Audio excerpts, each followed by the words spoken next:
Hop là. OK.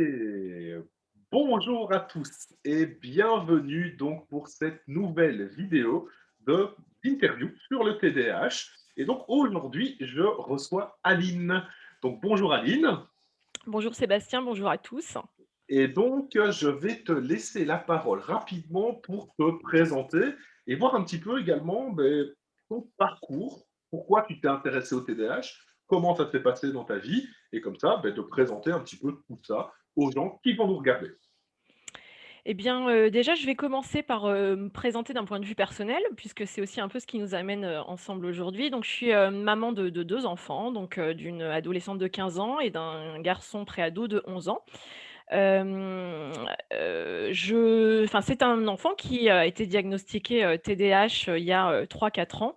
Donc c'est ce qui fait que finalement, je m'intéresse, au TDAH, depuis ce moment-là. Et puis d'un point de vue plus professionnel, en fait, je suis formatrice depuis une dizaine d'années. J'ai fait le choix d'intervenir, du coup, bien avant d'avoir un enfant TDAH, spécifiquement, en fait, auprès des gens qui sont plutôt, fragilisés, donc fragilisés par, l'isolement social, la recherche d'emploi, la maladie, la vieillesse et puis, en fait, aussi, de plus en plus, mais ça l'était déjà au début, par le handicap. Donc j'interviens beaucoup dans les ESAT, hein, les IME, CESAD. Donc voilà, sur 3 thématiques, hein, qui sont la première l'estime de soi et l'image de soi, donc vraiment, ciblée autour de l'image, en fait et éviter la stigmatisation. La deuxième partie qui est la vie affective et la santé sexuelle, puisque quand on parle du corps et bien, on très, très souvent, il y a des questions qui viennent, à la suite de ça et c'est pas abordé chez nous puisque je suis française, hein, je dis en France. Voilà, je spécifie parce que je dirais peut-être pas tout à fait des choses, qui correspondent à ce que chacun vit dans son pays. Et depuis, 1 an maintenant et bien, j'interviens, dans un centre de formation pour adultes, auprès, de d'AESH, hein, donc on dit aussi parfois les AVS pour ceux qui connaissent moins le sigle, justement pour, leur faire comprendre, comment accompagner un enfant TDAH puisque je m'étais rendu compte dans une autre partie de la formation que j'animais que c'était pas abordé. Ça me semblait, juste incroyable. Donc voilà, c'est ce parcours-là qui m'a donné envie de continuer de plus en plus, à parler du TDAH puisque lors de mes formations et bien, je travaille avec des adultes, hein, parfois, en souffrance dans la classe, hein, qui me disent, pour que c'est difficile de rester, pendant, 3-4 heures et puis, je pense que les formations que j'ai moi-même pu faire pour pouvoir, comprendre comment fonctionne mon fils m'ont fait, voir, un petit peu autrement, mes méthodes d'animation et j'ai eu envie un petit peu de transposer ce que je mets en place à la maison et bien, dans mes ateliers, dans mes cours, de manière à faire que, beh, il y ait pas que mon fils qui puisse, essayer de vivre au mieux la scolarité, mais même les adultes et puis les gens que je côtoie en général, quoi. OK, donc déjà un sacré parcours et un intérêt effectivement au handicap de manière générale. Donc ça déjà très intéressant aussi dans le cadre de ton développement et également donc découverte TDAH au travers de ton fils. Est-ce que tu en avais déjà entendu parler avant le diagnostic de ton fils du TDAH? Très, très peu, puisqu'en fait, moi, je suis venue au diagnostic de mon fils par une amie qui a, elle, diagnostiqué son fils. Donc j'en ai entendu parler peut-être, allez, 1 an avant, quand elle m'a passé un ou 2 bouquins, style, «Mon cerveau a besoin de lunettes» ou quand on discutait ou quand elle m'a passé entre les enfin, qu'elle m'a donné entre les mains le bilan, notamment du neuropsy. Donc voilà, je m'y intéressais très, très peu, ce qui fait que comme beaucoup de personnes, quand, elle m'en parlait, je me disais: «Oh là là, ils sont tous pareils au final, hein, faut arrêter, hein, de vouloir voir des choses qui vont pas» et puis parce que ça ressemblait, très, très fortement à ce que vivait mon fils. Donc voilà, j'ai peut-être fait exprès, à ce moment-là de couper un peu et puis de pas chercher à explorer mais aussi parce que j'en entendais pas parler, spécialement non plus autour de moi, quoi. OK, donc on va remonter, donc ça fait 5 ans à peu près, donc tu en as entendu parler, que tu as Oui, c'est commencé ça, à c'est ça. t'intéresser au sujet et ainsi de suite? D'accord, donc en fait, au final, très récent pour un trouble qui est pas récent du tout. C'est ça, C'est tout un à petit fait. peu ça et depuis que tu t'y es intéressé justement, est-ce que tu penses que les choses, enfin, est-ce que toi tu as pensé à évoluer par rapport à ce trouble déjà? Je pense, justement entre la découverte et maintenant, est-ce que tu as changé de regard? Est-ce que ça a évolué? Bon, je suppose que oui, hein, entre les 2. Et si oui, beh, comment justement? Quelle est un petit peu l'évolution que toi tu as parcourue dans cette découverte du TDAH? Alors, moi, je dirais que déjà, j'ai l'impression que, le regard sur le TDAH a un petit peu évolué. Alors, il est peut-être, forcément lié au fait que je m'y intéresse, ça c'est une évidence, hein. Mais, je trouve que quand même depuis, ces quelques dernières années, on parle de plus en plus d'éducation inclusive. Il y a aussi tous les changements qui, voilà, qui sont proposés, par le gouvernement qui forcent à réfléchir un petit peu à de plus en plus de choses et dans l'éducation inclusive, chez nous, en tout cas, on parle de plus en plus de dyslexie, donc voilà.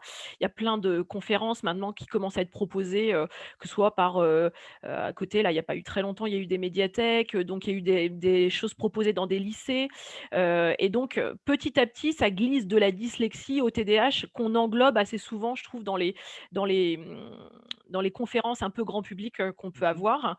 Donc, j'ai alors je peut-être que si mon fils n'était pas TDAH, mon regard aurait pas été attiré par, les flyers qui proposaient ce genre de choses, mais je trouve que voilà, on en parle quand même de plus en plus, on voit de plus en plus de choses sur internet notamment. Je pense que ça évolue grâce au fait que, on pense de plus en plus éducation inclusive, maintenant, dans la scola dans l pardon, 1, 2, 3, dans la scolarité. Après, je pense que forcément, le fait que moi j'en parle, beaucoup autour de moi, que j'essaie de sensibiliser des collègues, formateurs, bien, le regard des gens change aussi un peu et on vient m'en parler plus aussi, donc il y a certainement un lien. Moi, je le fais aussi le plus possible en essayant de l'expliquer, simplement puisque je suis pas scientifique, mais avec un éclairage un peu neuroscientifique malgré tout, pour que ça donne du poids à mes propos, j'ai envie de dire et je me rends bien compte que finalement quand on explique les difficultés de cette manière-là, et puis le fonctionnement, des gens, atypiques d'une manière générale et bien, on peut presque éduquer un peu le regard au TDAH en fait. J'ai l'impression que si on en parle, juste comme ça, en expliquant, les difficultés, en faisant un listing de ce qui va pas bien, ce qui est déjà en Mmh. plus hyper réducteur, même si c'est ce qui nous amène à à venir vers un diagnostic, eh bien, voilà, je trouve que ça a pas autant d'impact. Alors que quand on explique les choses, d'une manière un petit peu plus, scientifique, modestement parlant, en tout cas à ma manière, eh bien, je trouve que le regard, il change en tout cas. OK. Donc tu as quand même l'impression que l'évolution, en tout cas le regard qui a été, et le tien, mais aussi des personnes qui t'entourent, évolue, mais évolue de manière positive? Est-ce qu'il y a cette question de l'acceptation? Tu parles de l'école inclusive.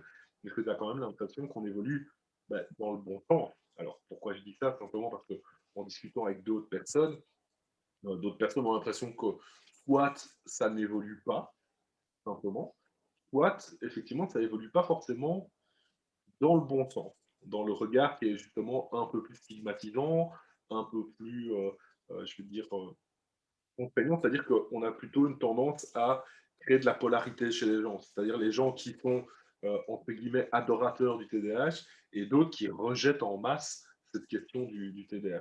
Tu as l'impression justement de cette polarisation ou alors pas du tout, on est plutôt dans une dynamique positive?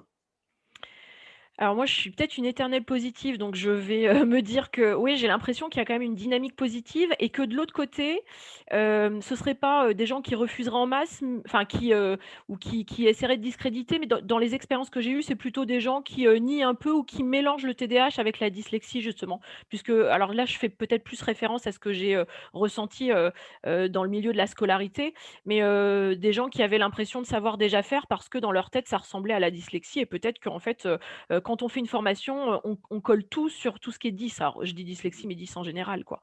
Donc c'était soit un manque j'avais la sensation que c'était vraiment soit un manque de connaissances, spécifiques ou alors au contraire, une envie vraiment de bien faire et d'écouter et d'apprendre, donc voilà, moi je le ressens plutôt, d'une manière, moins tranchée, moins opposée, mais avec effectivement des disparités, alors qui sont aussi liées à ce que j'ai vécu moi forcément, puisque, je j'ai pas un recul, incroyable en termes de nombre d'années et de nombre de personnes fréquentées. Mmh. OK. Donc effectivement, on est quand même sur quelque chose une dynamique relativement positive, quoi. C'est on avance. C'est C'est ça, c'est un petit peu le truc qu'on se dit toujours, c'est: «Ça avance jamais assez vite, mais ça va, on progresse». c'est ça, c'est mieux que C'est rien. un peu l'idée. Ouais, c'est ça. OK, super. Hem, est-ce que justement, toi, aussi bien dans ton travail justement de formatrice, mais aussi peut-être en tant que maman justement avec l'école, tu as l'impression qu'il reste des clichés sur le TDAH qui ont la vie dure là, des trucs un peu, que tu te dis, OK, on avance, on progresse, c'est de la reconnaissance, mais ça reste encore problématique.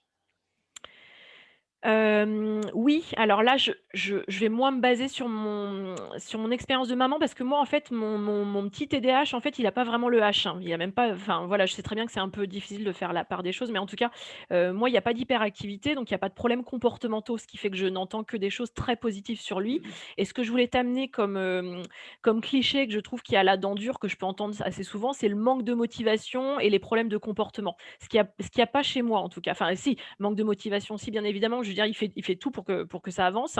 Alors qu'en tant que formatrice, par exemple, ou si j'écoute d'autres parents qui ont des enfants qui, ont un TDAH, eh bien, c'est ce qui revient vraiment, c'est: «Ah non, mais je comprends pas, non mais pourquoi là, il peut pas s'y mettre un bon coup?» ou alors, «Non mais là, attends, il peut peut-être arrêter un peu de bouger et à un moment donné, c'est facile, hein». Et j'ai bien ressenti ça aussi parfois, dans mes groupes où j'avais du mal à faire, comprendre à des collègues, eh bien, que tel ou tel stagiaire, s'il remuait tout le temps ou si on avait l'impression qu'il n'était pas motivé, sincèrement, j'avais l'impression qu'il y avait autre chose derrière, quoi. Et pour creuser vraiment pendant des moments de discussion, voilà, bien évidemment, je suis pas habilitée à donner un diagnostic et tout est tellement compliqué, on le sait bien, mais je pense que de toute façon, il y avait certainement d'autres problématiques qui remontaient depuis l'enfance, quoi. Donc c'est vraiment ça, je trouve, qui est le plus difficile, moi, en tant que maman, c'est de me dire: «Si mon fils était comme ça, qu'est-ce que j'aurais du mal à supporter, d'entendre dire: "Il fait pas d'efforts, il est pas motivé"». Et en plus, il passe son temps à faire la girouette et puis, et avoir un comportement dérangeant autour de lui, quoi. Ça, je pense que je trouve ça vraiment spécialement difficile, en fait. Mmh. Ouais, c'est vraiment cette question de s'il veut, il peut, quoi. C'est ça, c'est Alors ça. que pour le coup, on sait très bien que dans le TDAH, c'est pas aussi simple que ça. C'est que même quand ils veulent, il y a certains moments où ça marche pas en fait. Ils sont pas en capacité de se mobiliser parce que vraiment ça part en distraction ou alors effectivement l'impulsivité est tellement présente que c'est difficile à gérer son propre comportement. Donc, c'est vrai que ça peut être compliqué de voir ce genre de choses. Et c'est vrai que de l'extérieur, euh, c'est bizarre en fait. C'est de dire, bah si, enfin, il a qu'à faire un effort, hein, ça devrait aller tout seul normalement. Donc, ouais. Est-ce que tu penses justement que ce regard-là, il vient d'une difficulté en particulier? Est-ce que tu as l'impression, enfin, avec les autres personnes que j'ai pu interroger, au final, ce qui revient souvent, c'est le manque de connaissances des gens. C'est-à-dire qu'ils ont ce type de discours parce qu'ils ne savent pas ce que c'est. En gros, c'est un peu ça. Ils ne savent pas ce que c'est le TDAH, donc ils se raccrochent à ce qu'ils connaissent. Ouais, est-ce que tu as l'impression, toi, justement, encore une fois, dans ta position, que c'est quelque chose que tu rencontres encore? Encore une fois, nous, en tant que professionnels enfin, de santé, vraiment, on a cette impression que c'est le manque de connaissances qui fait que les gens se positionnent pas et se raccrochent à des choses qu'ils connaissent. Et donc, bah, forcément, oui, c'est le manque d'éducation, le fait que la motivation, c'est c'est un petit peu tout ça. Euh, donc, est-ce que toi, tu as l'impression d'avoir ce même regard au final de, de manque de connaissance du public par rapport à cette problématique? Oui, bien sûr, c'est essentiellement, dû à ça parce que quand je prends un petit peu plus le temps de leur expliquer, les choses, je sens que les yeux s'écarquillent et puis, on me dit: «Ah oui, d'accord. Ah ouais, bah, ouais, mais tu vois, je savais pas». Donc oui, oui, j'ai vraiment cette sensation-là, que ce soit avec les professionnels ou les proches, hein, quand, par exemple, moi j'ai vu, mes premières formations, passer mon petit PowerPoint, devant mes parents pour pouvoir, leur expliquer d'une certaine manière comment fonctionnait leur petit-fils, mais aussi, m'entraîner. Eh bien, je voyais bien qu'il me disait, «Ah ouais, mais nous, on était vraiment persuadés que c'était très agaçant quand même quand il faisait ci ou ça et on était vraiment persuadés qu'en fait, il y mettait pas du sien» et tout ça, c'est lié à notre éducation, c'est ce qui, de génération en génération, nous est martelé, un enfant, il doit être courageux, il doit être poli, il doit faire des efforts, et donc voilà, quand on a ces valeurs-là, fortes qui nous sont enseignées, eh bien forcément ça revient toujours et c'est ce qui fait qu'on fait aussi tant de mal parfois à nos enfants avant de Mmh. savoir quelles sont leurs difficultés ou c'est ce qui fait que les professionnels peuvent faire énormément de mal parce qu'on ne se rend pas compte à quel point ça a un impact dans le quotidien et que ça joue dans ce fameux schéma, d'impuissance apprise, quoi. C'est de leur marteler à longueur de temps, mais moi je l'ai fait, hein, je me rappelle au tout début, lui dire: «Ah non, non, mais là, il y a pas d'enfants qui sont pas courageux chez nous, là tu termines ta lecture, quoi» et en fait, après on se dit: «Mais mon Dieu, quelle horreur!»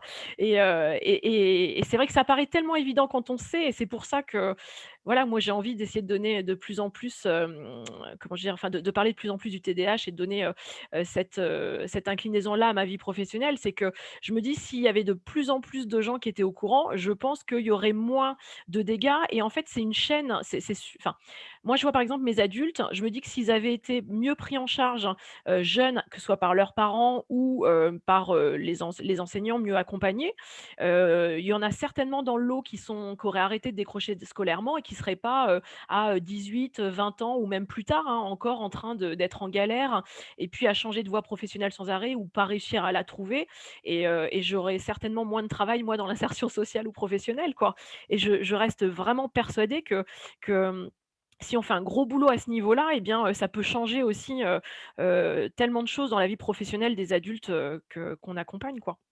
Ouais, et c'est super intéressant justement ce que tu dis parce que là, tu mets le doigt sur quelque chose en plus qu'on sait depuis pas mal d'années, c'est cette question effectivement de l'insertion professionnelle, de la réussite des études, de l'implication dans les études, dans le TDAH, c'est-à-dire vraiment cette idée que quand ce n'est pas pris en charge ou quand ce n'est pas détecté relativement tôt, ben, on a des impacts comme ça qui peuvent apparaître et notamment justement cette idée de décrochage scolaire plus rapide et pas pour des raisons de capacité.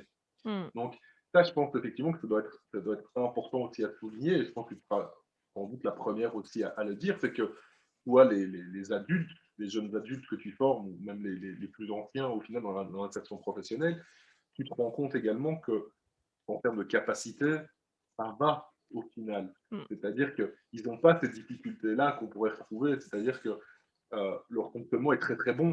bien C'est ça sûr. l'idée, mais que derrière, il y a cet aspect d'un peu de situation de décrochage, d'incapacité à se concentrer longtemps, qui effectivement peut avoir un impact assez important sur leur parcours scolaire. Je ne sais pas d'ailleurs si, par expérience, je suppose que tu les questionnes un petit peu sur leur parcours avant d'arriver chez toi. Je ne sais pas si tu as déjà remarqué qu'ils avaient des trajectoires particulières ou des choses un peu similaires entre eux. Oh que oui.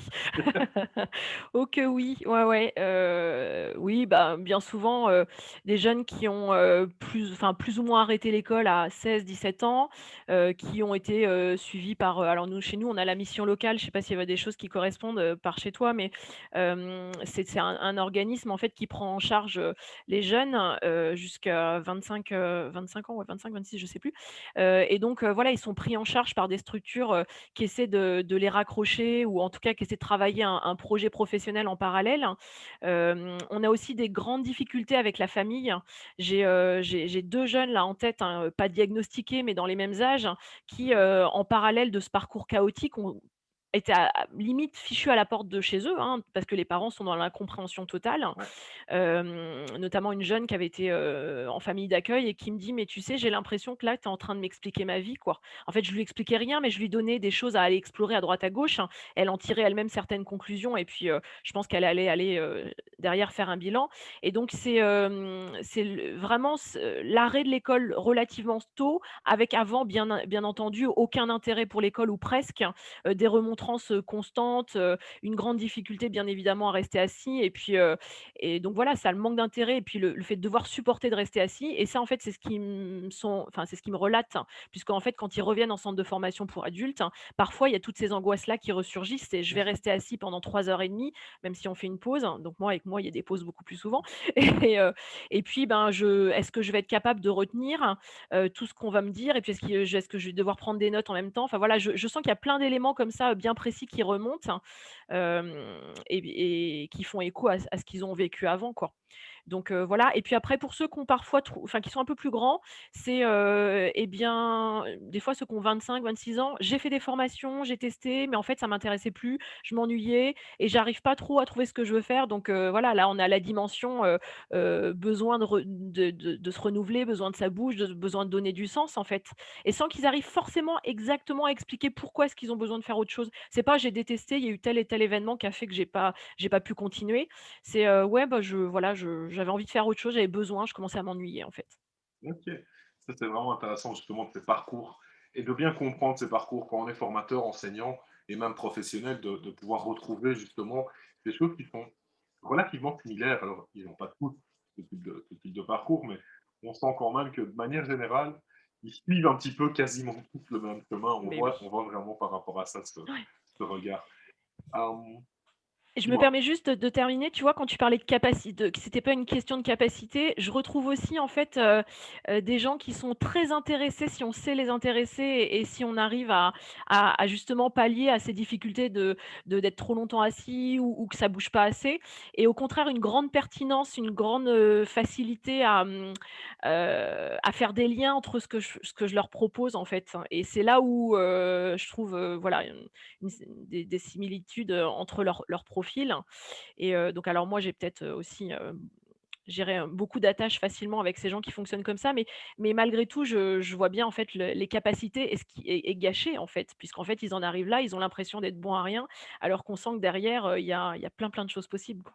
Oui, c'est ça, c'est vraiment cette idée de comprendre comment ils fonctionnent pour savoir comment les intéresser, comment leur présenter l'information pour que ça soit correctement compris et assimilé, parce qu'il n'y a pas cette difficulté d'assimilation de manière générale. Donc, clairement, oui, ça, c'est vrai que c'est intéressant de voir ton regard, justement, de dire, allez, nous, on le fait sur base soit de tests, soit en entretien, d'essayer d'aller chercher les informations, et au final, ça relève aussi toute l'importance d'aller échanger avec les personnes de terrain pour se dire, mais concrètement, dans la vie de tous les jours, comment ça se passe?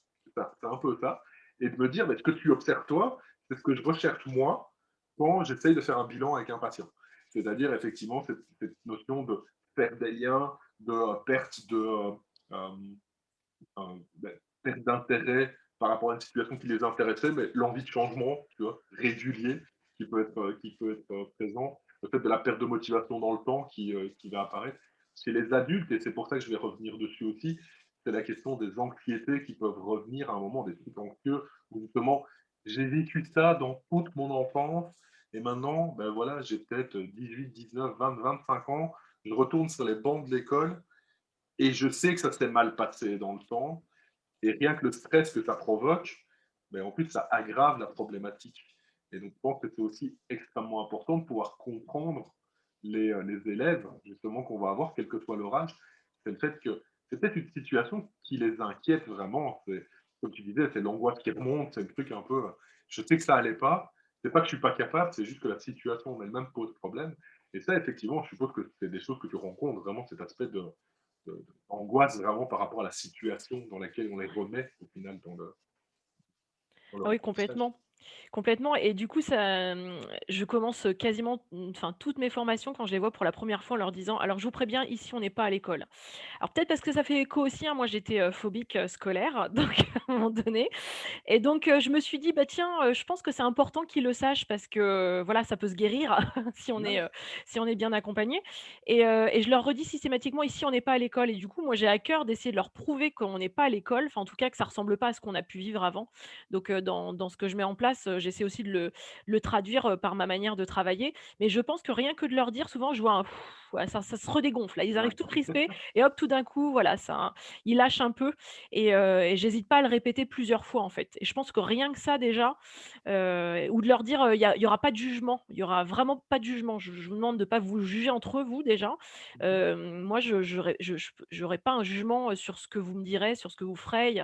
Même si les réponses elles semblent mauvaises et bien, vous inquiétez pas, ça nous sert à rebondir, et surtout que je travaille sur des choses qui sont pas toujours enfin objectives justement.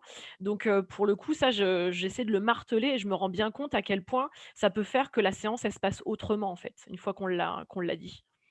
Ok, super. Alors, classiquement, j'ai une question pour enfin, pour tout le monde en gros, mais aujourd'hui, c'est vrai que le TDAH, ben, c'est quelque chose, ben, en termes de connaissances, on a l'impression que ça évolue quand même, hein, quand on est dans le domaine plutôt justement scientifique, littérature, ben, il y a beaucoup d'écrits sur le TDAH, pour le coup, quel que soit un peu le domaine. Euh, J'aimerais avoir ton point de vue justement sur le sujet, de me dire, voilà, c'est quelqu'un qui, ben, c'est pas son métier de faire de la recherche, c'est pas son métier d'être dans le domaine vraiment médical en lui-même, même si comme tu le disais, ben, voilà, tu t'appuies sur quand même des données un peu sérieuses pour expliquer le TDAH et de ne pas partir non plus dans tous les sens comme on peut le voir parfois dans les médias. Euh, mais aujourd'hui, de ton point de vue, si tu avais un domaine où je sais pas, tu as des chercheurs en face de toi ou des étudiants qui vont te lancer dans la recherche. Est-ce qu'il y a vraiment un domaine où tu te dis, là, il me manque quelque chose, il me manque une compréhension d'un truc pour me dire: «Allez, là, j'ai saisi tout le TDAH. Là, c'est bon, on est bien». Est-ce qu'il y a un domaine en particulier? J'ai une collègue qui me parlait, par exemple, du sommeil dans le TDAH, tu vois? C'est un peu ça et de ton point de vue, est-ce qu'il y a des choses qui nous manquent pour la compréhension du TDAH? Alors, ça va peut-être t'amuser parce que ça va faire référence peut-être à une question que je t'ai posée, mais tu savais pas que c'était moi parce qu'on se connaissait pas à l'époque, il y a pas très longtemps sur un live, c'est sur le TDAH et la proprioception. Je sais pas Ah si tu te ouais! Ouais, rappelles? ouais, ouais, ouais, ouais, ouais. En fait, j'ai fait des liens peut-être à tort, hein, mais dans notre parcours, on a rencontré, forcément une enfin je dis forcément, mais non, en tout cas nous, on a eu besoin de rencontrer une ergothérapeute. Et on a aussi rencontré, un posturologue podologue. Donc ça m'a il y a des choses qui m'ont interpellée dans ce qu'ils ont pu me dire et en fait qui sont aussi en lien avec ma pratique. Donc je vais essayer d'être claire. Quand on a rencontré notre posturologue qui lui est quelqu'un, qui est un grand dyslexique, le premier truc qu'il m'a dit c'est, alors de toute façon il m'a équipée aussi, il m'a regardée et puis il me dit: «Oh là, vous fonctionnez comme votre fils, vous a» et puis alors il fait tout un tas d'examens puis il nous dit: «Bah voilà, vous avez un syndrome de déficience de proprioception». Et il m'explique qu'en fait, c'est très, très en lien enfin, on sait qu'il y a des liens avec la dyslexie. Donc, voilà, ça a été établi, puis c'est un domaine qu'il connaît bien, donc voilà, je l'ai laissé m'expliquer ça. Donc il m'explique des symptômes, liés en fait à cette déficience de proprioception qui font que, bah, oui, effectivement, je me retrouvais complètement. Il m'explique aussi que c'est, génétique, très fortement génétique. Donc voilà et donc suite à ça, je me suis dit: «Tiens, si je réfléchis, notre bilan ergo, elle nous avait fait un profil sensoriel, hein, et donc ben, il en était, ressorti que finalement, il y avait, une hypersensibilité sensorielle, chez mon fils, qui était, avérée avec un filtrage auditif, pareil avec une différence avérée, hein et en fait, selon elle, elle l'a expliqué en lui disant que c'est lié à un seuil qui est neurologique, bas. Et qu'en fait, il faut, vu qu'il y a un niveau bas de stimulation qui est nécessaire pour obtenir une réponse neuronale et ben, les enfants, ils ont tendance à se montrer hyper réactifs et que du coup, dès qu'il y a des stimuli même faibles et bien, ça provoque une réaction, qu'on va observer en voyant, bah, un enfant, facilement se laisser distraire, quoi. Et donc voilà, il y avait ça, le deuxième élément et puis le troisième élément, c'est que, je regarde un peu ce qui se fait, aussi au Québec avec notamment la massothérapie et cetera et moi, en fait, une autre partie de mon travail qui est liée à mon ancien métier, de quand j'étais coiffeuse où j'avais fait, des formations de massage crânien, indien et ben, en fait, si tu veux, à la maison avec mon fils, j'essaie régulièrement de faire un petit peu d'acupression. J'avais aussi fait une formation de shiatsu donc j'essayais de faire des choses un peu comme ce que j'avais vu et vraiment, je voyais une grande différence et l'ergothérapeute m'avait parlé aussi du protocole de Wilbarger, hem, qui peut être fait avec un système de brossage, donc de la peau, avec, un système aussi, ou avec les articulations, enfin bref, on a des manœuvres un petit peu Mmh. fortes et appuyées et donc je m'étais dit: «Bah tiens, oui, je vois bien effectivement que ça a une efficacité sur sa concentration, sur sa gestion des émotions» et puis pour terminer par mon travail, parce que tu vas te dire, «Quel est le lien?» J'interviens donc, dans un EHPAD, notamment auprès d'une dame qui a un Parkinson, donc une dame jeune et à qui je travaille en fait, le massage de la même manière que sur mon fils. D'une manière un peu intuitive et en fait, elle me dit: «J'aimerais tellement que mon neurologue puisse voir» parce que c'est quelqu'un qui a une dyskinésie, qui est absolument incroyable, hein et en fait, elle arrive à ne plus trembler quand je la masse. C'est les seuls moments et elle me dit qu'1 heure après, ça a encore des effets et que la soirée allait mieux et elle me dit: «Mais moi, je voudrais qu'il voit ça». Et puis je lui explique en fait quel était le trouble de mon fils, qu'elle a d'ailleurs rencontré, enfin c'était assez rigolo et en fait elle me dit: «Mais oui, mais moi aussi de toute façon je manque de dopamine quoi». Donc je me dis: «Bah, est-ce qu'on peut y établir des liens?» Enfin, tu vois? Je me dis ça fait plein de choses qui me font réfléchir. Je me dis, «Ça peut pas être que des coïncidences». Enfin, c'est pour ça que voilà, je te posais la question dans le live, savoir s'il y avait des choses qui existaient parce que, voilà, j'aimerais bien que ce soit plus exploré. Il y a, comment je veux dire? Je sais pas si, tu connais le bouquin, bah, je l'ai devant moi, sur, l'enfant extraordinaire. Ah non. Alors, c'est un Ouais. bouquin qui s'appelle «Comprendre et accompagner les troubles des apprentissages et du comportement chez l'enfant grâce à l'intégration neurosensorielle». Donc OK. c'est une ergo, c'est Isabelle, Babington et en fait, elle, justement, elle parle de son accompagnement auprès de certains enfants, notamment TDAH, donc beaucoup avec des troubles de l'autisme et cetera. Mais en fait, et bien, du coup, ça va dans le sens de tout ce que j'ai pu essayer de recenser, tu vois? Donc c'est voilà, pourquoi Ouais. j'aimerais avoir des infos là-dessus.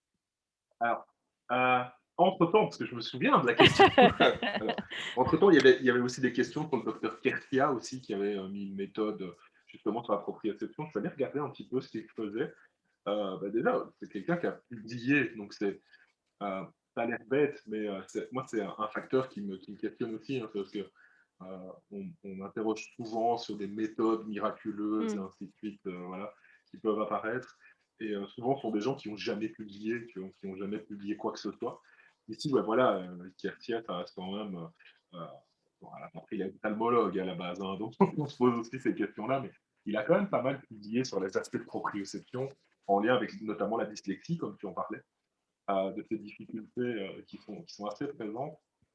Et c'était intéressant comme domaine, même si en fait, moi, j'y comprends pas grand-chose. Donc, c'est pas quelque chose dans le domaine où voilà, je suis juste allé pour le moment de manière un peu superficielle sur la question. Et en fait, je suis d'accord avec toi sur le principe qu'il faut creuser, simplement pour pas confondre les choses. Parce que je pense, par exemple, c'est un truc personnel, mais je pense que déjà quand on a un profil sensoriel qui est différent, forcément, les capacités attentionnelles derrière, c'est plus compliqué. Mais est-ce que ça, c'est du TDAH? Est-ce que c'est pas justement un défaut, je veux dire, de perception sensorielle? C'est un problème de sensorialité, et ce serait ça la difficulté qui engendre les mêmes symptômes au quotidien, bien plus qu'un vrai TDAH, un trouble neurodéveloppemental. Donc en gros, ça serait, je veux dire, un des diagnostics différentiels, c'est le profil sensoriel. Je pense que, notamment, il y a des études qui font le lien entre le profil sensoriel et le TDAH, et c'est vrai qu'on va retrouver des particularités sensorielles dans 30, 40, 50% des cas selon les études. Et je trouve que c'est déjà un questionnement qu'on doit avoir, en sachant en plus que les profils sensoriels, c'est une interprétation qu'on fait. C'est-à-dire que je suppose que le profil sensoriel que tu as fait chez l'Ergo, c'est un profil sensoriel de Dunn, donc c'est un Oui. questionnaire que tu remplis. Mmh. Et donc, l'interprétation, c'est de dire il a un seuil neurologique plus faible. Mais c'est un raccourci. En fait, c'est un questionnaire. Le Mmh, bien questionnaire, il sûr. ne te dit pas si tu as un profil vraiment, je veux dire, tu n'as pas l'électroencéphalogramme à côté, tu n'as pas la question à côté qui te permet vraiment d'évaluer. Donc, intéressant, parce que pour moi, ça dit vraiment des choses sur le patient. J'en fais passer, moi, pas pour faire un profil sensoriel complet, mais par intérêt sur la question de me dire, allez, il est plus réactif sur telle ou telle chose, et notamment, par exemple, la, sur les aspects de mouvement, tu vois, sur l'agitation qui peut découler, sur les aspects de contrôle émotionnel qui sont dans les profils sensoriels. Donc, je trouve un lien, moi, là-dedans, mais après, c'est vrai que tu as des interprétations, il y a des interprétations, des fois, qui sont un peu gros, Ouais. comme tu as. Tu allais dire qu'il a des seuils neurologiques plus faibles. Mmh. Ça, c'est c'est pas forcément faux, mais c'est un abus de langage quand tu le dis sur un questionnaire. Ouais. C'est un petit peu ça. Mais moi, je suis très intéressé sur cette question de me dire, effectivement, je pense qu'on n'a pas encore tout compris.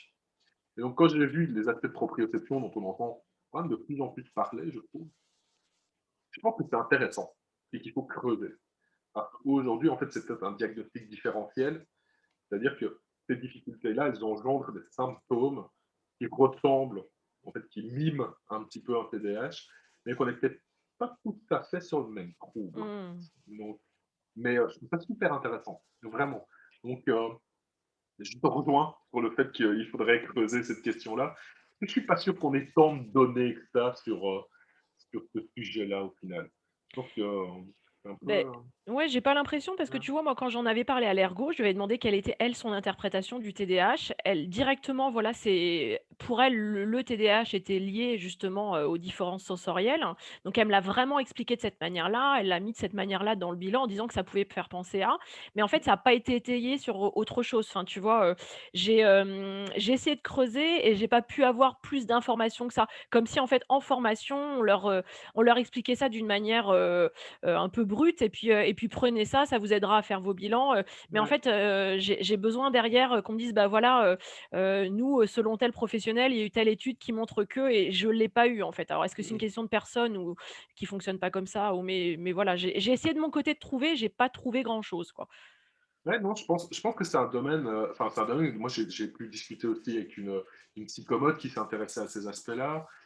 Mais effectivement, je pense qu'il y a des réflexions comme tu l'as fait en fait. Il y a des réflexions logiques où tu te dis, Mais ouais, ça colle là, il y a un truc. C'est ça. Il y a des liens, tu vois? Est-ce que c'est une causalité? On ne sait pas encore, mais manifestement, il y a des trucs qui pourraient peut-être à un moment s'expliquer. Et maintenant, je pense qu'on a besoin d'aller plus loin à l'étape suivante, c'est-à-dire, ben, alors on va essayer de comprendre qu'est-ce qui se passe. C'est bien d'avoir les intuitions, c'est bien de se dire, j'ai vu quelques patients ou j'ai vu quelques personnes dans mon entourage où je me dis, bah ouais, quand même, enfin, il y a des trucs, voilà, qui est une logique derrière de se dire, ben voilà, j'ai rencontré quelqu'un qui a justement une maladie de Parkinson, donc en manque de dopamine, et on se dit peut-être que. Donc voilà, parce que je pense que les mécanismes effectivement cérébraux, déjà, enfin, moi je suis neuropsy, déjà quand on parle de tous les mécanismes, je vais dire dopaminergiques, sérotonine et ainsi de suite, sincèrement, je vois à quoi ça ressemble. Mais la finesse du truc, ça me passe mais, à 20 000 kilomètres au-dessus de la tête. Hein. Parce que je pense que c'est tellement compliqué, en fait. Ouais. C'est-à-dire que ce sont des études en elles-mêmes, c'est ce qu'on appelle la médecine et souvent la neurologie, quoi. Donc, c'est une spécialisation de la médecine. Et je me dis, il y a tellement de trucs à investiguer que on a peut-être des tendances dans la société, des fois, à faire des raccourcis quand même très forts.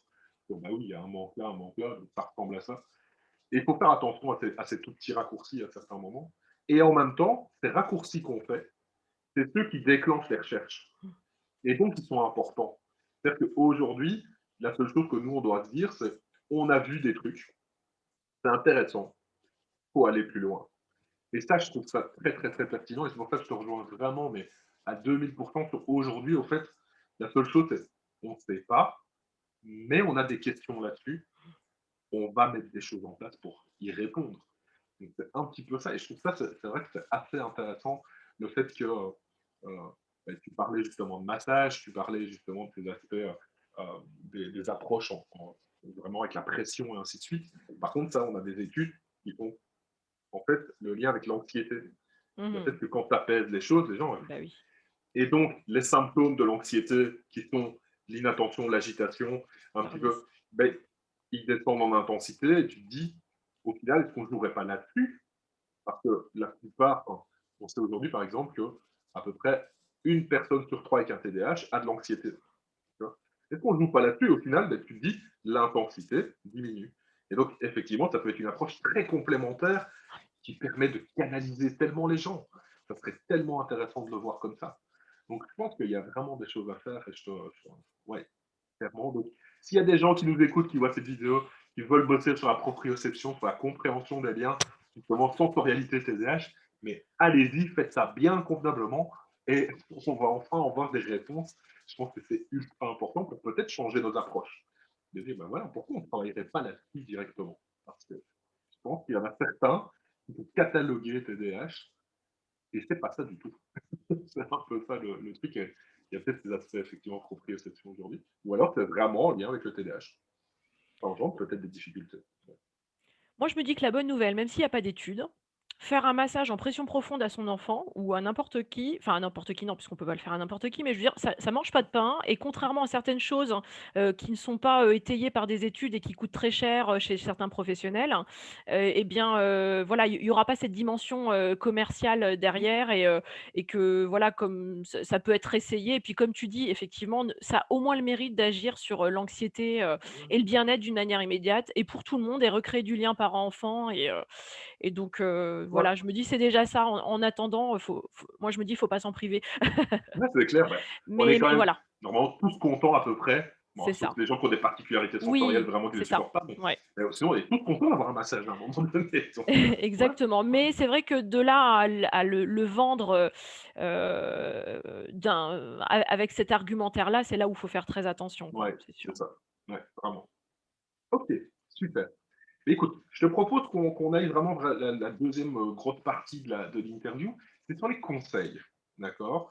Donc, en gros, avec toutes les personnes interviewées, c'est que ce soit enfant, ado, adulte, enseignant, est-ce que tu as des conseils pour ces personnes qui sont, ben, dans le cas de l'enfant, TDAH, adolescent TDAH, adulte TDAH, mais aussi pour les enseignants qui, justement, et là, c'est là toute ton expertise sur le sujet, vraiment sur cette question-là, c'est comment faire au final avec, soit quand nous on a un TDAH, soit qu'on accompagne des personnes TDAH. Est-ce que tu as un conseil global ou alors est-ce que tu as plusieurs conseils à donner par rapport à ces différentes catégories? Je commencerai donc, p en tant qu'enseignant, je dirais quand on accompagne des enfants ou des adultes TDAH, je me dis qu'il faudrait enfin, pas que TDAH d'ailleurs, il faudrait avoir un regard, le plus neutre possible et le plus bienveillant par rapport à quelques difficultés que l'enfant puisse avoir, même ou l'adulte, hein. Même si j'ai bien conscience que des fois ils sont tellement agaçants que, eh bien, la bienveillance, c'est un peu compliqué, de la garder, constamment. Mais en tout cas, d'essayer de partir de l'idée que, si l'enfant ou l'adulte, il a un comportement dérangeant, il le fait pas forcément, pour nous casser les pieds, quoi. Et que ça vient forcément de quelque chose, avant, en tout cas. Donc et du coup, d'un point de vue, pratico-pratique, je trouve, c'est d'écouter et d'essayer de discuter le plus possible, en fait, hein. Parce qu'à partir du moment où on rompt pas les liens et qu'au contraire, on essaie d'en établir un, je trouve que la personne, l'autre, se sent considérée et que rien que ça, déjà, se sentir considéré et respecté, ça fait toute la différence, hein. Hem, Moi, je travaille avec des gens qui parfois, sont des gens qui ont une grande, grande violence à l'intérieur d'eux, hein. Enfin, voilà, j'ai assisté à des trucs un peu impressionnants parfois et j'ai jamais eu peur, en fait, hein.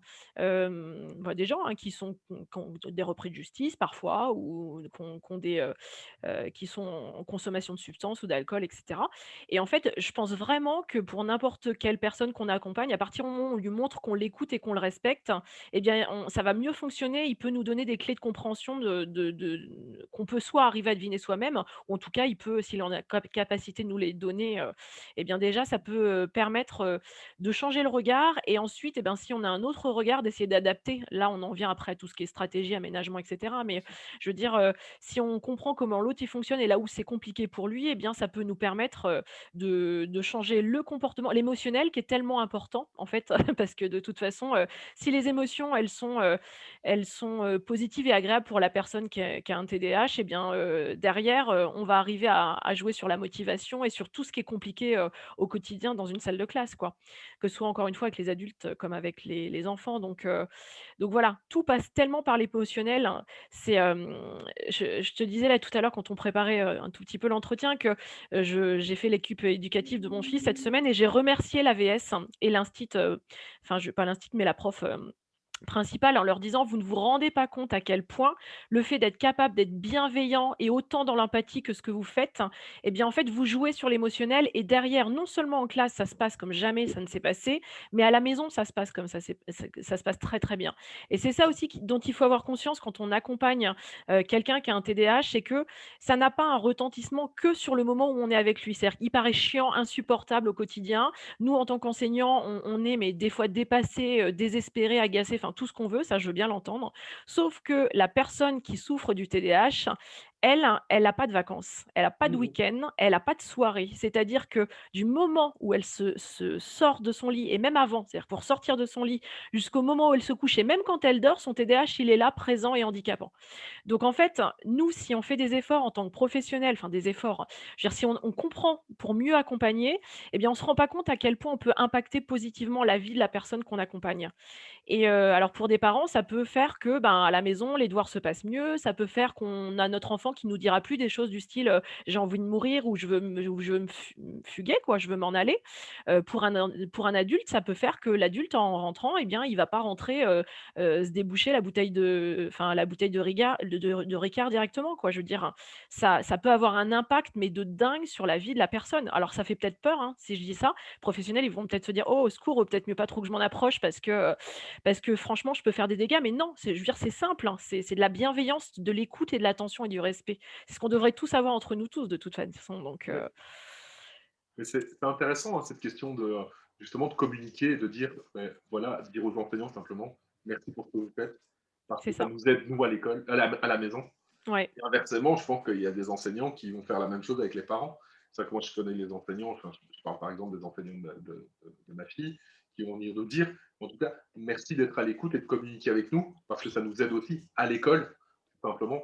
Et je pense que c'est un truc, moi, que je défends depuis maintenant des années, c'est de me dire, en fait, on est dans un monde où tous les moyens de communication existent. La preuve en est cette interview. Enfin, je veux dire, je pense qu'au temps de mes parents, ça n'aurait pas été possible, tout simplement. Et je me dis qu'à un moment donné, on a rompu le contact avec les gens. On a du mal à communiquer, que ce soit parce que forcément, moi, je suis beaucoup plus en contact avec les parents et les parents disent oui, mais l'école communique pas et ainsi de suite. Et en même temps, quand je donne des formations avec les enseignants oui, me disent oui, mais en fait, les parents ne communiquent pas avec nous. Il y a vraiment un écart qui s'est créé. Il faut vraiment se battre pour garder ce contact et de dire à l'autre simplement merci pour ce que vous faites parce que ça Ouais. nous aide. Ça a l'air bête, mais de un, ça nous rencontre nous, ça nous fait Oui, plaisir normalement de dire merci à quelqu'un. oui. Et de l'autre côté, ça lui fait plaisir parce qu'en fait, il se rend compte que allez, il fait son taf et que ça marche et que ça a un impact en dehors des murs de la classe. Et je trouve que c'est vraiment ultra important de le re-souligner aujourd'hui. Donc, vraiment, ouais, c'est la base de la base dans le cadre. Et ça dépasse clairement le TDAH au final. Oui, c'est C'est ça ça. qui est intéressant. Ouais, tout à fait. Et puis alors le fait de pouvoir dire, quand ça va bien, ça permet aussi, de temps en temps, en tant que parent, de se permettre de dire: «Bah, là, vous voyez, il y a eu, une évaluation qui a été faite avec, des choses à relier. Bah, écoutez, dans le cerveau d'un TDAH, c'est un peu compliqué ce truc-là avec les lignes dans tous les sens. Donc voilà», et en l'expliquant d'une manière encore une fois, bienveillante, l'instit, va forcément mieux l'accepter si, on le remercie aussi et qu'on souligne, toutes les belles choses qu'il fait au quotidien pour notre enfant, quoi. Ouais. Donc c'est, parce que la c'est pas facile en fait, alors peut-être, ça dépend des gens, mais moi j'essaie de me dire que, faut pas leur donner l'impression qu'on sait mieux qu'eux comment faire leur travail parce que c'est eux les professionnels. Maintenant parfois on sait quand même, bien mieux que plein de gens comment fonctionne notre enfant et en tant que parent, il y a moi je rencontre des parents qui des fois sont un petit peu, maman poule qui défend bec et ongles son petit poussin, mais parfois d'une manière tellement maladroite que forcément l'instit ou le prof, ils se sont agressés et c'est à ça qu'il faut faire très, très attention parce qu'en fait, c'est forcément délétère pour l'enfant au final, hein. Et puis, si on part de l'idée que de toute façon les instits, ils font tout mal et qu'ils comprennent pas parce qu'ils sont pas formés ou qu'ils veulent pas faire, derrière la communication elle peut pas s'établir quoi. Donc C'est difficile. voilà, je trouve que dans la communication, c'est hyper important aussi de savoir dire quand c'est bien et parce que aussi en tant que parent, après on reçoit des jolies choses et moi comme tu disais, j'ai eu des instits qui m'ont dit, «Merci de ce que vous faites pour votre fils» et je les regardais en disant: «Mais qu'est-ce qu'il raconte lui?» Enfin, ça me paraît juste un peu normal et donc bah, a priori, ça doit pas l'être puisque de temps en temps, on nous dit: «Merci de nous investir pour nos enfants», donc il y a pas que des parents qui s'investissent aussi malheureusement, mais ouais, non, la communication, c'est la base de tout. Plus ça. Je travaille beaucoup sur les aspects justement de communication et notamment le fait, ça me fait un peu rire parce que tu dis, ben non, c'est normal de s'occuper de ton enfant, tu vois. Mais en Mmh. fait, non, c'est bien. C'est ça le truc. On a des visions en fait de se dire, soit tu fais pas, soit c'est normal. Non, soit tu fais pas, soit tu fais bien. C'est ça le truc. Ouais, Il y a pas de c'est version vrai. neutre en fait. C'est ça le truc. Donc Mmh. c'est vrai que c'est étonnant comme on est choqué de se dire, il est en train de me remercier pour un truc que je considère être la base. Mais tant mieux, prends, C'est prends ça. pour toi, c'est bien, avance comme ça, c'est important. Renforcement non-stop. Et sur la communication, il y a aussi l'autre aspect, il y a l'aspect, simplement aussi de la personne qui elle-même a un TDAH, qu'il soit, enfant ou adulte, hein. C'est oser pardon, dire comment on fonctionne. Moi j'ai hâte et j'essaie d'encourager mon fils de temps en enfin à verbaliser le plus possible ce qu'il ressent, parce que je me dis qu'un enfant, qui a cette possibilité d'aller dire à son prof: «Et ben là, vous voyez, vous m'avez demandé ça et en fait j'ai pas répondu, mais en fait je savais, mais ça m'a tellement stressé», enfin ou en tout cas, qu'il puisse dire avec ses mots, forcément l'adulte, il va avoir un autre regard. Donc ça ne peut que être positif, pour la relation. Et puis même l'adulte qui a un TDAH aussi tout simplement, j'ai, autour de moi, quelqu'un à qui je pense, hein, qui, dit facilement, notamment la 2e fois qu'on s'est vu, j'étais coiffée autrement et puis avec le masque, on se reconnaît pas. Puis elle me dit: «Ah non, mais tu sais, moi j'ai une mauvaise reconnaissance des visages et puis en plus, je me rends pas bien compte, des émotions qui passent». Enfin bref, elle me parlait de tout un tas de choses et au fur et à mesure, voilà, elle a pas hésité à me dire, «Non mais voilà, je pars un peu dans tous les sens, hein, excuse-moi, mais ça c'est mon TDAH». Enfin et je me dis: «C'est chouette» parce que, ça permet d'en parler, de continuer aussi à en parler, à le banaliser et puis à le faire connaître et je me dis, voilà, faut pas avoir honte, hein.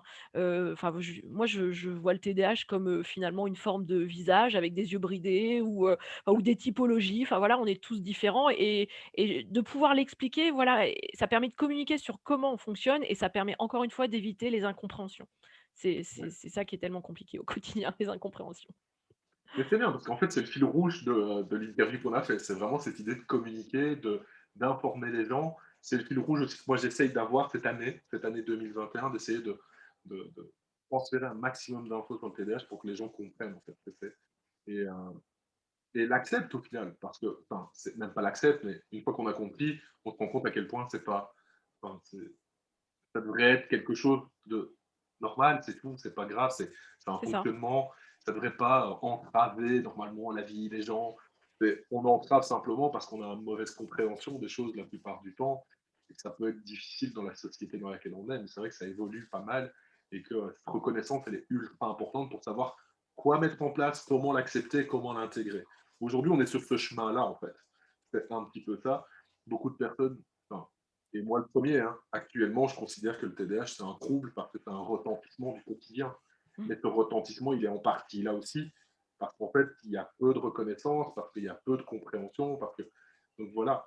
Et tant qu'on est là-dedans, ben forcément, ça restera un trouble aujourd'hui, c'est-à-dire vraiment cette difficulté que ça peut entraîner du quotidien, et qu'on va bosser justement pour essayer de faire en sorte que par reconnaissance et par explication, ben, ça entrave justement moins les, le fonctionnement et la vie de tous les jours, le développement de la vie de tous les jours. Je pense que ça, c'est vraiment important.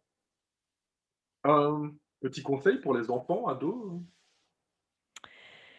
hem Eh ben, je vais toujours être sur la communication, j'ai envie Ouais. de dire. Parce que quand je t'écoutais parler, je me disais que si, tous les parents étaient formés, eh bien, ils prendraient conscience qu'une stratégie universelle, il y en a peut-être pas, mais moi, je considère que, par exemple, le fait de parler autrement à ses enfants, ça pourrait en être une, en fait. Et que, donc ça fait du lien vraiment avec ce que tu racontais avant, mais vraiment, c'est ça et j'y crois très, très dur, c'est que ça ferait, si on parlait tous d'une manière, beaucoup plus positive, plus bienveillante, enfin ou du mieux qu'on peut le plus souvent possible, même si c'est dans la vraie vie, c'est pas aussi simple que ça, loin de là et je suis pas parfaite non plus, là-dessus.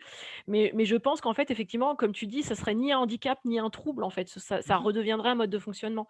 À partir du moment où si, par exemple, le matin, pour, lever son enfant, on lui dit, «Ah là, mais c'est bon, hein, vas-y, hein, ça fait 40 fois que je te le dis, là, il y a un moment donné, ça commence à bien faire». Bon, bah, c'est sûr que si on fait comme ça, clairement, ce sera toujours, on va pointer le TDAH et les difficultés et ça va devenir et puis voilà, ça va, comment dire? Faire d'autres, difficultés supplémentaires, à la suite du lever, par exemple. Alors que, si on le fait autrement et qu'on essaie de travailler d'une manière proactive et ben, on peut presque ne plus avoir de difficultés. Alors c'est fluctuant le TDAH, on le sait très bien, il y a rien de solutionné et ce qui est que solutionné un jour ne l'est pas forcément le lendemain, mais on sait que ça peut aider à mettre en place, un lever d'une manière routinière plus simple et faire que derrière le restant soit plus simple aussi. Donc moi en tout cas, ce qui nous a le plus aidé, c'est que je change ma manière d'être à ce niveau-là, parce que je suis quelqu'un de très impulsive et très, très dynamique et pour le coup et ben, c'était pas la meilleure méthode. Donc à partir du moment où j'ai travaillé sur moi et que j'ai pu essayer de transmettre un peu enfin voilà, pas des recommandations bien sûr, mais ma manière de faire et faire comprendre à mon mari, que ça marchait mieux autrement et que s'il disait ça, bah, c'était pas forcément, reçu d'une manière, très positive par notre fils et bien, c'est vrai qu'il y a des choses qui vont beaucoup mieux, quoi et on peut voir la différence, de l'impact d'une simple phrase sur le comportement derrière. C'est juste dingue, en fait. Ouais. Ah oui, bon, c'est clair. Et je pense effectivement, ça fait bien ça fait bien la boucle en fait, ce qu'on a expliqué aujourd'hui sur ces aspects de la communication qui est ultra important, de la façon de dire les choses. C'est tellement, tellement la base, en fait. On Ouais. peut dire TDAH, pas TDAH, c'est la façon dont on va se parler, la façon dont on va donner l'information, de réfléchir à ah oui, je me rappelle, il fonctionne de cette façon-là. Comme j'ai compris comment il fonctionnait, je sais que je vais lui demander les choses de cette façon-là et qu'il y a plus d'acceptation et donc on reste dans des sphères positives en fait de fonctionnement Mmh. avec eux. Ok, super. Euh, mais écoute, on arrive doucement à la fin de l'interview. J'ai l'habitude de terminer sur l'idée de te laisser la parole pour terminer, c'est-à-dire, est-ce que tu as une recommandation d'ouvrage, de vidéo, de série ou quoi que ce soit en lien avec le TDAH ou pas au final, si tu avais d'autres choses en tête, et les derniers mots que tu vas nous donner justement par rapport à cette intervention. Je vais essayer de me canaliser. Je suis peut-être un peu TDAH moi aussi. Hem, Ouais, je dirais que moi, je vais parler peut-être plus aux parents, mais pas que, hein.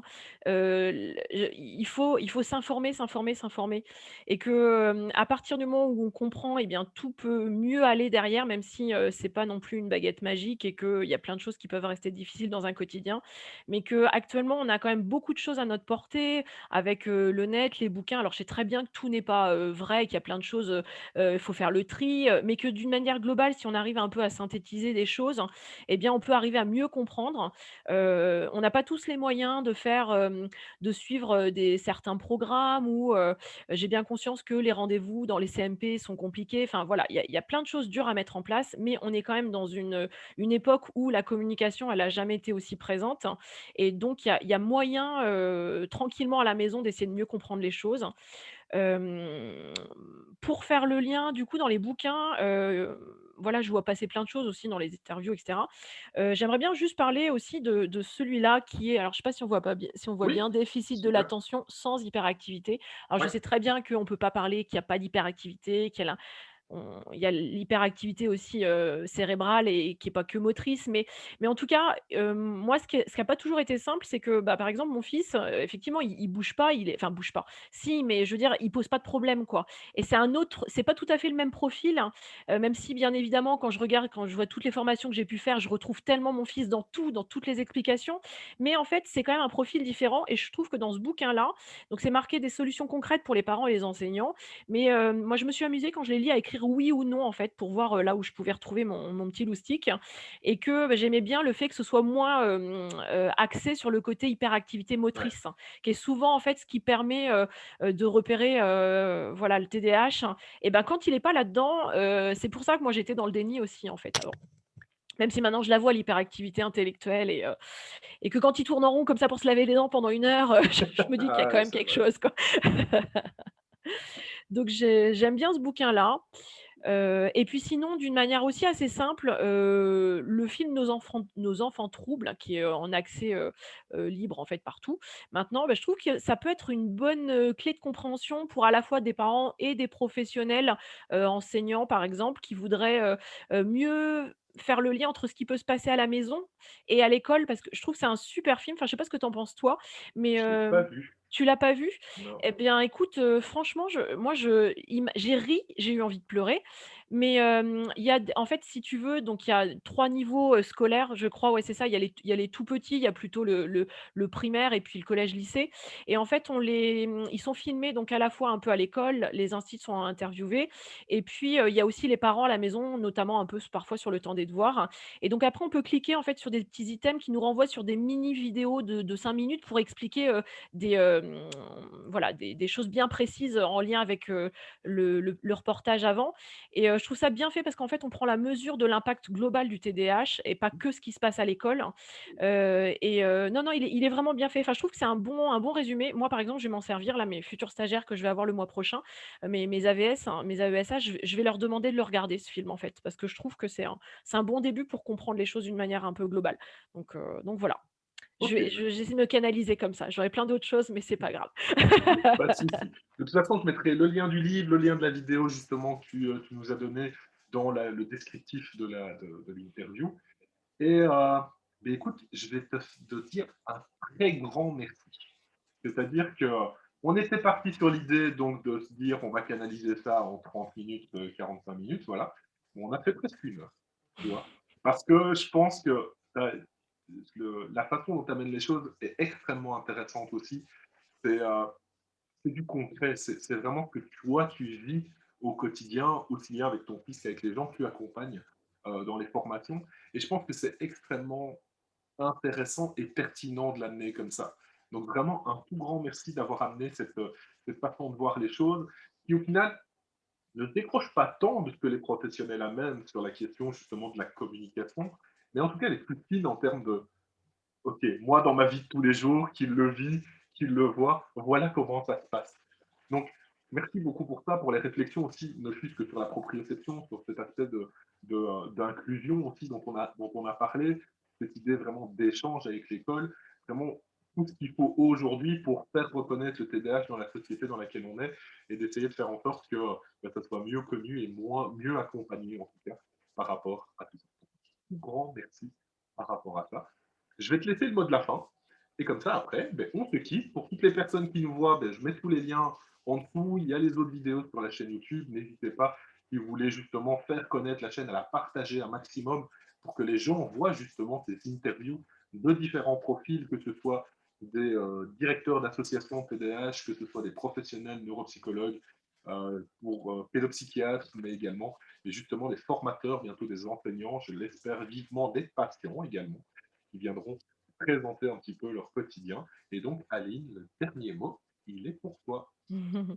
Bien, merci à toi en tout cas de donner la parole et puis de légitimer, la parole des gens, de terrain qui sont pas, des scientifiques, qui sont pas issus du milieu médical, hein, aussi la parole aux parents et puis sinon pour finir sur quelque chose de positif que j'aime, bien faire, dans mes formations, mais je trouve ça hyper important, c'est qu'on parle beaucoup des difficultés du TDAH, mais aussi, et bien moi en tant que maman, ça m'a fait grandir. Je disais à mon fils que grâce à lui, je suis, certainement une meilleure maman, même pour sa grande sœur et certainement une meilleure, professionnelle aussi. Donc en fait, tout ce qu'on met en place pour un enfant qui a un trouble attentionnel, finalement, c'est pas si éloigné de la manière de prendre en charge, je trouve, les relations humaines d'une manière générale.